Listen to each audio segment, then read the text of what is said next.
Hello everyone, welcome to VD codes.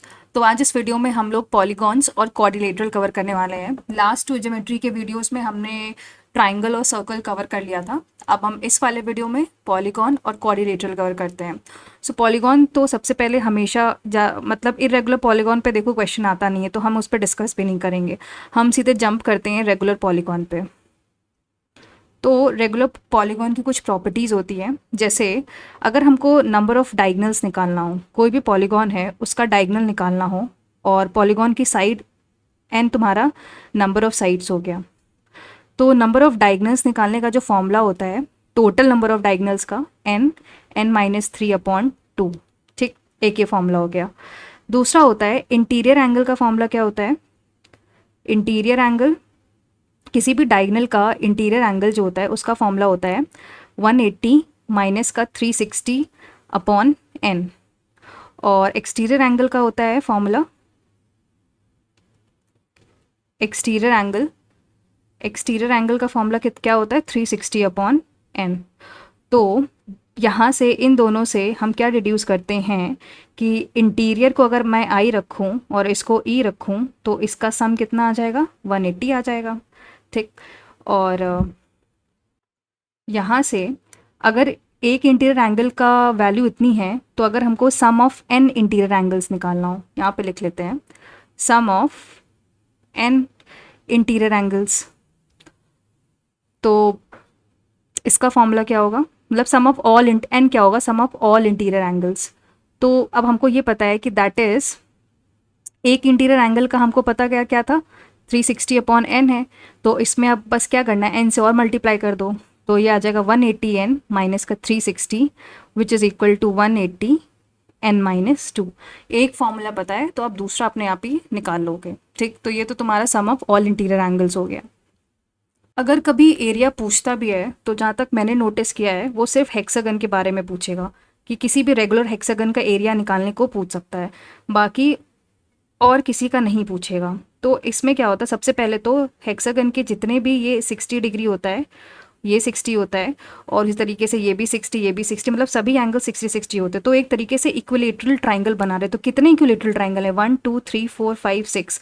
तो इसका proper मतलब इस पूरे का जो एरिया हो जाएगा, इसका जो एरिया है हेक्सागन का, that is 6 into area of equilateral triangle, that is √3/4 a²।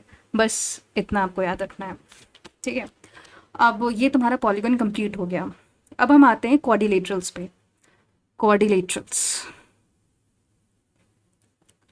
तो क्वाड्रिलेटरल की बात करें तो क्वाड्रिलेटरल क्या होता है, एक क्लोज्ड फिगर है। कोई भी क्लोज्ड फिगर मतलब वो एक पॉलीगॉन ही है। क्वाड्रिलेटरल एक पॉलीगॉन है, बस इसमें नंबर ऑफ साइड्स 4 हो जाती हैं।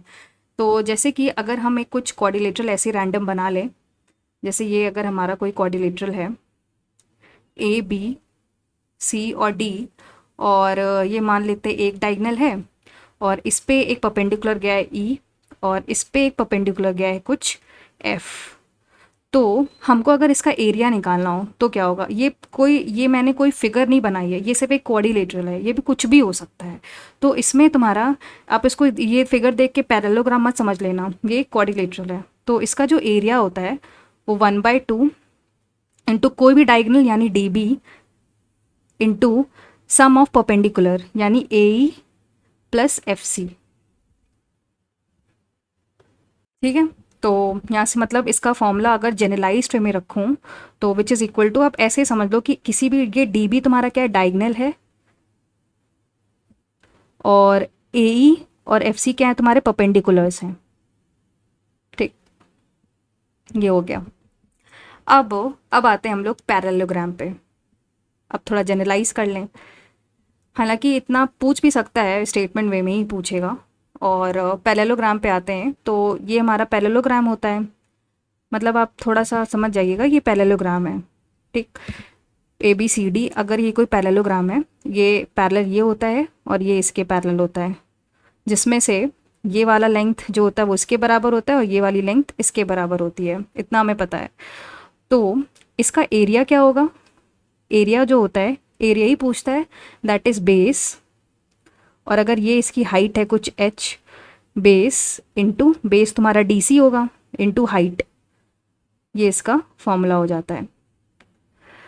ठीक है, बाकी तो इसमें और कुछ इतना इम्पोर्टेंट है नहीं। हाँ, ये हमको पता है कि अगर कोई भी ये पैरेललोग्राम है तो इसका जो डायगोनल है वो उसको दो कॉन्ग्रुएंट ट्राइंगल्स में डिवाइड करता है।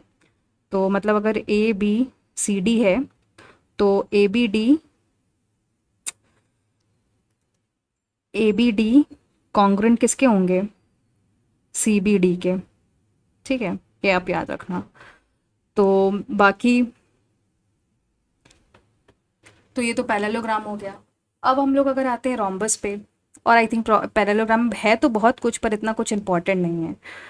रोम्बस पे आते हैं अगर, तो रोम्बस की बात करें तो पहले फिगर बना लो रोम्बस का, ऐसा कुछ होता है। ठीक, तो अगर ये हमारा रोम्बस है, जिसका नाम मतलब रोम्बस की सभी साइड्स अगर ए हैं, पहली बात तो उसका जो डायगोनल है वो इंटरसेक्ट करता है 90 डिग्री पे। ठीक है, और ऑपोजिट एंगल्स इसके बराबर होते हैं। डायगोनल्स 90 डिग्री पे बाइसेक्ट करता है, या इंटरसेक्ट या बाइसेक्ट करता है। इसका जो एरिया होगा, इसका एरिया क्या हो जाता है, एरिया हो जाता है product of diagonals, half product of diagonals. ठीक है, ये इसका एरिया हो गया। अब आते हैं रेक्टेंगल, तो सबको ही पता होता है, बता दूं क्या, very basic. Rectangle everybody knows rectangle की क्या प्रॉपर्टीज़ होती है। ये अगर कोई रेक्टेंगल है तो अगर ये लेंथ एल है और मतलब हाँ ये लेंथ एल है और ब्रेथ भी है, तो इसका एरिया तुम्हारा हो जाता है लेंथ इंटू ब्रेथ, और पेरीमीटर कितना हो जाएगा, 2 ब्रैकेट L+B, ये पेरीमीटर हो जाता है। और इसमें क्या होता है, इसमें याद रखो अगर ये डायगोनल है, पूछेगा अगर, तो अगर मान लेते हैं ABCD कुछ है, तो तुम्हारा AC जो होगा वो BD के बराबर होगा। जो डायगोनल्स होते हैं वो बराबर होते हैं, एक दूसरे के बराबर होते हैं। ये दोनों ये याद रखना, रोम्बस में वो इंटरसेक्ट करे 90 डिग्री पे, पर इसमें रेक्टेंगल पे वो 90 डिग्री पे इंटरसेक्ट नहीं करते हैं। ठीक, अब रेक्टेंगल डिस्कस किया है तो भाई स्क्वायर कैसे छूट जाएगा। स्क्वायर की अगर बात करो, यार स्पेलिंग भी नहीं आती है, SQUARE। तो ये कुछ स्क्वायर है, ए मान लेते हैं इसकी साइड है। तो इसका जो डायगोनल होगा, जो डायगोनल की वैल्यू कितनी हो जाएगी, पाइथागोरस लगाओगे तो डायगोनल की वैल्यू हो जाएगी A√2। और एरिया हम सबको पता है A², और पेरीमीटर कितना होता है 4A। और कुछ, ठीक है, इतना हो गया। अब आता है ट्रेपीजियम। हम कंफ्यूज हो जाते हैं ट्रेपीजियम और पैरेललोग्राम के एरिया में, क्योंकि हम ये फ्रीक्वेंट पढ़ते नहीं हैं। तो ये ट्रेपीजियम है हमारा। अगेन सेइंग, मेरी राइटिंग पे इग्नोर करिएगा, सिर्फ मैं समझा रही हूँ आपको। ये तुम्हारा ट्रेपीजियम है, इसकी हाइट कुछ h है, अगर ABCD, तो इसका जो तुम्हारा एरिया होता है वो क्या होता है, is equal to 1/2 bracket sum of parallel sides, sum of parallel sides into height। तो यहाँ पे कितना हो जाएगा 1/2 AB plus DC into H। Parallelogram में क्या था, बेस एरिया इंटू हाइट था, अपॉन में 2 नहीं था। इसमें क्या है, हाफ हो गया है, अपॉन में 2 है। तो पैरेललोग्राम में बेस एरिया इंटू हाइट था, ट्रेपीजियम में half sum of parallel side into height है। ठीक, इतना इसमें है इम्पॉर्टेंट। और तो आई डोंट थिंक कुछ है। काइट करके भी फिगर होती, बट उसको इग्नोर करते हैं क्योंकि वो पूछा भी नहीं जाता है। तो बस इतना मतलब पॉलीगॉन और कोऑर्डिनेटर बस इतना ही था। और आई होप सारा कॉन्सेप्ट आपको क्लियर हो गया होगा। And thank you guys for watching the video. मिलते हैं नेक्स्ट वीडियो में। Till then take care and stay safe and all the best for your respective exams.